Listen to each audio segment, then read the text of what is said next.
વિધિના લખેલાયા વિધાનમાં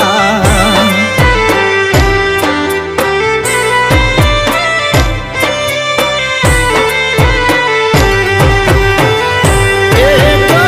ભવમાં નહીં કરે બીજો ભવ મારી પદમાં